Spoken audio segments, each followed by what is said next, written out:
Hi, my name is Madeline and welcome to my easy watercolor cliffs tutorial. Today we're going to be painting last week's Paint Your Style reference photo. It's this misty cliffs picture and we're going to really simplify it today. It looks a little complex, but we are going to paint it in just a couple layers and it's going to be quite the quick tutorial. Before we begin, I just want to go over our supplies. I'll be using 100% cotton watercolor paper. We're just using a few colors, opera, a warm blue, a brown, some indigo, and some white gouache. I'll be using my Polina Bright round 1 and my Etchr Lab round 6 brush. I wet my paper with my Neptune modeler, and then I have my Princeton Select liner for my birds later, and then just the masking tape, hot air tool, and my mixing palette.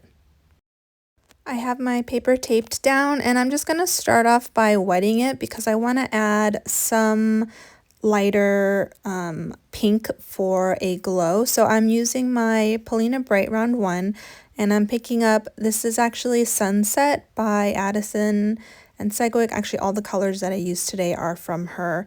And this is just a really light pink. And I just want the top and the bottom of our paper to have that pink glow. So that's kind of why I'm adding it. I don't want it to be like a very overpowering pink. And by painting it wet on wet, we are letting the color get a little softer because it's getting diluted by the paper being wet already. And I'm going to grab some blue. This is actually an ultramarine, and I'm just going to sort of start to kind of paint the water that we see that is right here. And that's it for our first wash. So I'm going to dry that layer. And then now I'm going to come in and I'm going to grab a warmer blue. This is wet on dry, and I'm going to start painting one of the mountains that we see coming off on the right. And so I am cautious about keeping this left portion kind of like misty. So what I'm going to do is I'm going to kind of wet that left side where we see the mist. I'm going to come in, this is just a wet brush.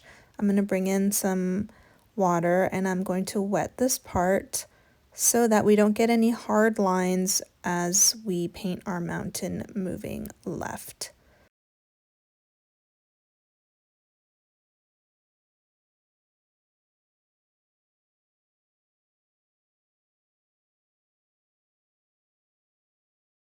So by letting the blue sort of bleed on that sort of wet area, it's going to create kind of like that foggy feel because it's not going to be a completely sharp line that we would get with wet on dry. And I'm just going to keep adding color. I'm going to make it darker in some areas just to kind of give it some depth.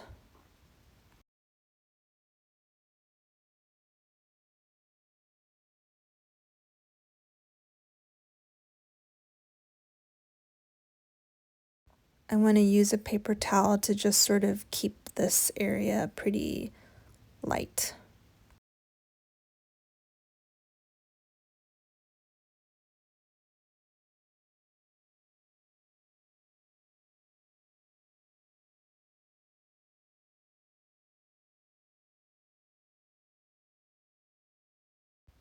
And I want to add a little bit more pink to the bottom so that the beach kind of feels pink.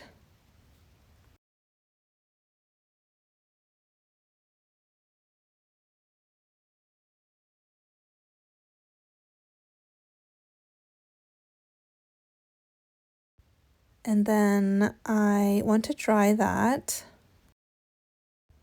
Now I'm going to grab some brown and I'm going to mix it with, I have some indigo already on my palette to get this darker, cooler brown. And I'm going to paint the mountain cliff area sort of in front of the blue one that we just did. And I'm going to make this one darker so that it seems like it's closer to us. And I'm just using kind of like really loose brush strokes. I want this to feel very kind of like light and loose. I like how that looks, so I'm going to dry that layer. And then now I'm going to come in with a smaller brush and I'm going to use some PH Martin's white gouache. And I'm just going to sort of dry brush some of the waves that we see kind of crashing along the cliffs right here. And I'm just using a little bit of white and I'm going to get some water just to kind of smooth it out a little bit. So I initially dry brushed the white gouache and now I'm just coming in with a wet brush to sort of smooth it out. Grabbing a little bit more white and I'm going to add it kind of like behind the rocks that I painted right there.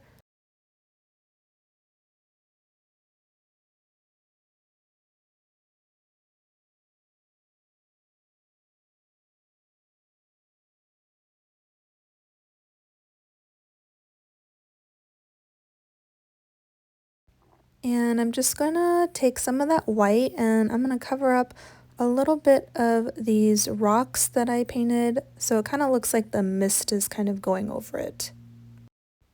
I'm gonna dry that and then I'm gonna come again with my smaller brush and that dark brown and I'm just gonna paint a few more rocks here on the front, sort of in the foreground. We want the tone of these rocks to be the darkest so that it feels like it's the closest to us.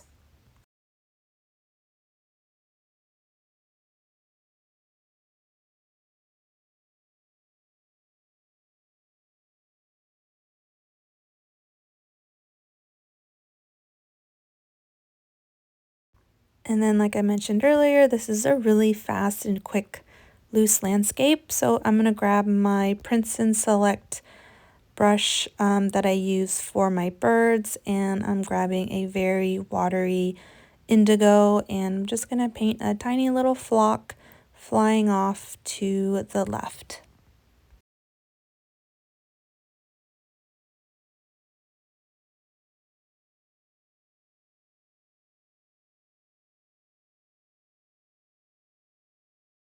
And that's it. Once everything is dry, you can take the masking tape off, and there is our quick and easy, barely 7-minute loose landscape painting. And I decided to add pink because that's one of my favorite colors to paint with, but this simple landscape, you can really mix it up with any colors. So I'm so excited to see what you guys are going to paint. If you liked this tutorial, please hit the like button. It's a really small way to help my channel grow. And if you enjoy my content, use the following QR codes to either find me on Patreon or Instagram.